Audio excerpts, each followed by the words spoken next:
শুভ সকাল সুপ্রিয় শিক্ষার্থী বন্ধুরা, আমার পঞ্চম শ্রেণীর সুপ্রিয় শিক্ষার্থী বন্ধুরা, মাদারীপুর অনলাইন স্কুলে তোমাদের সকলকে জানাচ্ছি অনেক অনেক শুভেচ্ছা। আমি ফারহানা পারভিন জুই, সহকারী শিক্ষক, চরভেদুরিয়া সরকারি প্রাথমিক বিদ্যালয়, ভোলা সদর, ভোলা। প্রিয় শিক্ষার্থী বন্ধুরা, প্রতিদিনের মতো আমি আবার এসে পড়েছি বাংলাদেশ ও বিশ্ব পরিচয় বিষয়ে পাঠদান করতে। তোমরা তো জানো আমাদের দ্বিতীয় অধ্যায়ের পড়া পুরো শেষ, তাই না? আজকে আমি শুরু করব তৃতীয় অধ্যায় নিয়ে। আর তৃতীয় অধ্যায়ে কি আছে বলো তো? বাংলাদেশের ঐতিহাসিক স্থান এবং নিদর্শন। বাংলাদেশে কিছু ঐতিহাসিক স্থান রয়েছে, যেমন গত পাঠে আমরা জেনেছি বাহাদুর শাহ পার্ক সম্পর্কে। সেটাও কিন্তু একটা ঐতিহাসিক স্থান, কারণ বহু বছর পূর্বে ইংরেজ শাসনের একটি স্মৃতি বহন করে চলেছে এই বাহাদুর শাহ পার্ক। আর আজকে আমরা যেই স্থানগুলো নিয়ে আলোচনা করব সেটাও বাংলাদেশে, মানে ভারতীয় উপমহাদেশে সেই সময়কার কোনো সময় মোঘল আমলের, কোনো সময় বৌদ্ধ সভ্যতার কিছু নিদর্শন স্মৃতি বহন করে চলছে। আজ থেকে প্রায় 1200 বছর পূর্বে নওগাঁয় পাহাড়পুরে এরকম একটি নিদর্শন ছিল। হ্যাঁ, এবং সেটি কি হয়েছিল জানো? এই বছর পর বছর কোনো ধুলোবালি জমে, মাটি জমে, বা কোনো সময় ভূমিকম্পের কারণে মাটি এপিট ওপিট হয়ে যাওয়ার কারণে এগুলো মাটি চাপা পড়েছিল। প্রত্নতাত্ত্বিকগণ এগুলো মাটি খুঁড়ে বের করেছে। তোমরা কি জানো এই যে মাটি খুঁড়ে বের করে সেই সময়কার সভ্যতার অনেক নিদর্শন তারা পেয়েছিল। আমি তোমাদেরকে একটি জিনিস দেখাতে চাই, দেখো তো, চিনো এই জিনিসটা মানে কি? এটা কি জানো তোমরা? এটাকে কিন্তু বলা হয় পোড়ামাটির ফলক। কি বলা হয়? পোড়ামাটির ফলক বা টেরাকোটা। টেরাকোটা মানে কি জানো? টেরা অর্থ হচ্ছে মাটি, আর কোটা মানে পোড়ানো। এই মাটি পুড়িয়ে, দেখো, মাটি দিয়ে প্রথমে এর একটা বেস তৈরি করে, এখানে ডিজাইন করে, করার পর দেখো তোমরা সুন্দর করে দেখো করে পুড়িয়ে তারপরে এগুলোকে রাখে। আমার না খুব পছন্দের জিনিস, আমার ঘর সাজাতে ভালো লাগে। তোমরা জানো আমি ঘরে বিভিন্ন জিনিস তৈরি করে ঘর সাজাই। আবার যে সকল জিনিস আমি তৈরি করতে পারি না সেই সকল জিনিস কিন্তু আমি এভাবে কিনে সংগ্রহ করি, আমার খুব ভালো লাগে। এই যে একটা পোড়ামাটির ফলক, দেখো দুইটি পাখি আছে, এটাতে দুইটি পাখি আছে, তাই না? হ্যাঁ, দুইটি পাখি আছে, দেখো খুব সুন্দর করে পাখিরা মানে কথা বলছে, মনের কথা বলছে। হ্যাঁ, এরকম একটি ছবি। ঠিক এরকম অনেক নিদর্শন আছে এরকম পাহাড়পুর এবং ময়নামতিতে। আজকে আমি আলোচনা করব বাংলাদেশের ঐতিহাসিক স্থান এবং নিদর্শনের মধ্যে পাহাড়পুর এবং ময়নামতি নিয়ে। জানো, ময়নামতিতে আগুয়ান, হাতি, বেজি এবং সাপের যুদ্ধরত ছবি এরকম। এর মধ্যে যেমন এই পোড়ামাটির ফলকটাতে যেমন দুইটা পাখির ছবি আছে, তেমন পাওয়া গিয়েছিল সেটা হচ্ছিল বেজি এবং সাপ যুদ্ধ করতেছিল। সাপ আর বেজির যুদ্ধ কি তোমরা দেখেছো কখনো? আর একটি দেখো, একটা ফুলের টব, যদি এই ফুলের টবটা আমার ভেঙে গেছে, তারপর আমি রেখে দিয়েছি দেখো তোমাদেরকে দেখানোর জন্য। দেখো এই যে এটা কিন্তু মাটি, বোঝা যাচ্ছে? বোঝা যাচ্ছে না। এই মাটি পুরানোর ফলে এরকম হয়, দেখো এভাবে ডিজাইন করে। এগুলো কিন্তু পোড়া মাটির জিনিস। তারপরে দেখো এই যে হাড়িটি আমরা দেখতে পাচ্ছি, এই যে হাড়িটি তোমরা দেখতে পাচ্ছ, এটাও কিন্তু পোড়া মাটির তৈরি। ঠিক এরকম কিছু নিদর্শন পাহাড়পুর এবং কোথায় পাওয়া গেছে বলো তো? ময়নামতিতে পাওয়া গেছে। পাহাড়পুর এমন একটি জায়গা যেখানে 177টি ভিক্ষু কক্ষ ছিল, যে একটা নগর সভ্যতা ছিল। এমন বিশাল একটা জায়গা জুড়ে একটা নগর সভ্যতা ছিল। আমাদের যেমন বাংলাদেশ এখন বিভিন্ন জেলা, বিভিন্ন শহরগুলো আলাদা আলাদা, ঠিক সেই সময় একটা সভ্যতা ছিল, যেমন বৌদ্ধ সভ্যতা, মৌর্য আমল এরকম ছিল। হ্যাঁ, এই সভ্যতাগুলো প্রত্যেকটা আলাদা আলাদা স্মৃতি বহন করে আসছে। প্রায় 1200 বছর পূর্বে এই পাহাড়পুর ছিল। পাহাড়পুরের যে সভ্যতাটি ছিল সেটি ছিল প্রায় 1200, আজ থেকে 1200 বছর পূর্বে কিন্তু এই সভ্যতাটি ছিল। সেখানে অনেক রকমের কক্ষ পাওয়া গেছে। আমরা যেমন একটা ঘরে থাকি না, তখন তোমরা হয়তো রূপকথার গল্পে শুনবে রাজার প্রাসাদ ছিল, সেখানে বিভিন্ন কক্ষ ছিল, রাজকুমারের জন্য ছিল, দাসীদের জন্য ছিল, রান্নাঘর ছিল। ঠিক তেমনি এই পাহাড়পুর যে নগর সভ্যতাটি ছিল, সেখানে ঘরের নিদর্শন পাওয়া গেছে, নর্দমা, নালা, পয় নিষ্কাশন ব্যবস্থার সব রকমের নিদর্শন কিন্তু ওখানে পাওয়া গিয়েছে এবং এগুলোই প্রত্নতাত্ত্বিকরা মাটি খুঁড়ে খুঁড়ে বের করেছে। আর ময়নামতি সেটি কুমিল্লায় অবস্থিত, ঠিক আছে। ময়নামতিতে আমি ঘুরতে গিয়েছিলাম, বিশাল একটা জায়গা জুড়ে। তোমরা যদি কখনো সম্ভব হয় এই ঐতিহাসিক নিদর্শনগুলো দেখতে যাবে, ঠিক আছে। ময়নামতির নামকরণ হয়েছিল রাজার স্ত্রী ময়নামতির নাম অনুসারে সেই জায়গাটার নাম হয়েছিল। রাজা মানিকচন্দ্রের স্ত্রী ময়নামতির নাম অনুসারে সেই জায়গাটা কি নামকরণ করা হয়েছিল। সেখানে বিভিন্ন ধরনের কি নিদর্শন পাওয়া গেছে। প্রিয় শিক্ষার্থী বন্ধুরা, আশা করছি তোমরা বুঝতে পেরেছো আজকে আমরা কি নিয়ে আলোচনা করব। আমরা আলোচনা করব আজকে পাহাড়পুর এবং ময়নামতি নিয়ে।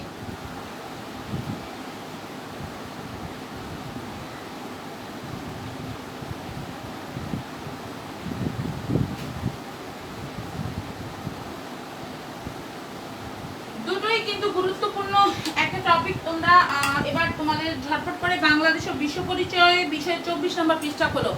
বাংলাদেশ ও বিশ্ব পরিচয় বিষয়ে 24 নম্বর পৃষ্ঠাটি খোলো। হ্যাঁ, অপূর্ব বলছে মানিকচন্দ্রের স্ত্রীর নাম অনুসারে ময়নামতি।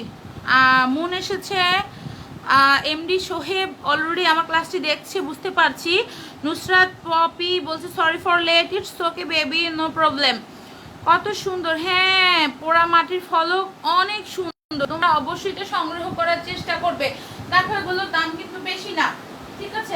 আমার খুব পছন্দ হয়েছে, সেটা আমার ঘরের দেয়ালে সাজানো থাকে সব সময়। আমি এটা কিনেছিলাম সাভার থেকে। সাভারে স্মৃতিসৌধের অপোজিটে, মানে স্মৃতিসৌধের অপর পিঠে একটা মৃৎশিল্প, কি বলে, মৃৎশিল্পর একটা জায়গায় আছে। ওখানে অনেকগুলো দোকান আছে, এরকম মৃৎশিল্পের অনেক কিছু সেখানে পাওয়া যায়। তুমি ইচ্ছে করলে বিভিন্ন জীবজন্তু আছে, সেগুলোও কিনতে পারবে। আমি তোমাদেরকে আরেকটা জিনিস দেখাচ্ছি প্রিয় শিক্ষার্থী বন্ধুরা, সেই জিনিসটা আসলে দেখাতে ভুলে গেছি।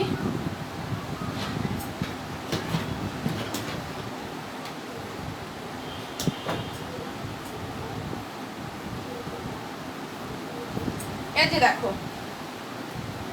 এই যে মাটির তৈরি জীবজন্তুর মূর্তি। এই হাতিটা আমি কিনেছি আড়ং থেকে কিনেছিলাম।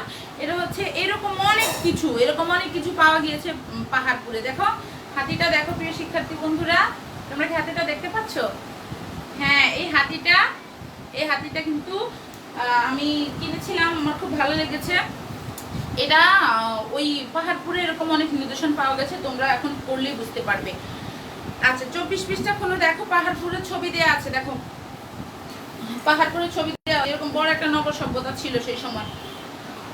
এই ঐতিহাসিক নিদর্শনটি 781 থেকে 821 খ্রিস্টাব্দে পাল রাজা ধর্মপালের শাসনামলে নির্মিত হয়। কি ছিল? পাল রাজা ধর্মপালের শাসনামলে নির্মিত হয়। পাহাড়পুর রাজশাহী বিভাগের নওগাঁ জেলায় অবস্থিত। আমি বলেছিলাম পাহাড়পুর কিন্তু কোথায় অবস্থিত? রাজশাহী বিভাগের নওগাঁ জেলায়। পাহাড়পুরকে কিন্তু সোমপুর বিহারও বলা হয়। এখানে 24 মিটার উঁচু গড় রয়েছে, এটি সোমপুর বিহার নামেও পরিচিত। দেখো 24 মিটার, বুঝো? 24 মিটার, 1-2 মিটার না, 24 মিটার উঁচু একটি টিভি রয়েছে, মানে উঁচু একটা স্তূপ রয়েছে। এর ভিতরে হয়তো বিভিন্ন ঘরবাড়ি বা এসব ছিল। এই স্তূপটির নাম সোমপুর বিহার নামে পরিচিত। এই চমৎকার বৌদ্ধ বিহারের চারপাশে 177টি ভিক্ষু কক্ষ আছে। এছাড়া এখানে মন্দির, রান্নাঘর, খাবার ঘর, পাকা নর্দমা আছে। এখানে পাওয়া গেছে জীবজন্তুর মূর্তি, টেরাকোটা।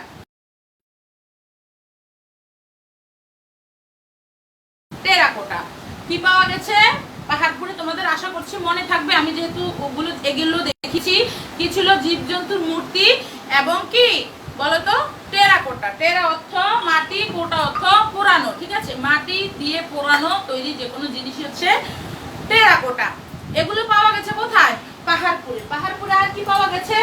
পাহাড়পুরে পাওয়া গেছে মন্দির, রান্নাঘর, নর্দমা। হ্যাঁ, পাকা নর্দমা, কাঁচা না, পাকা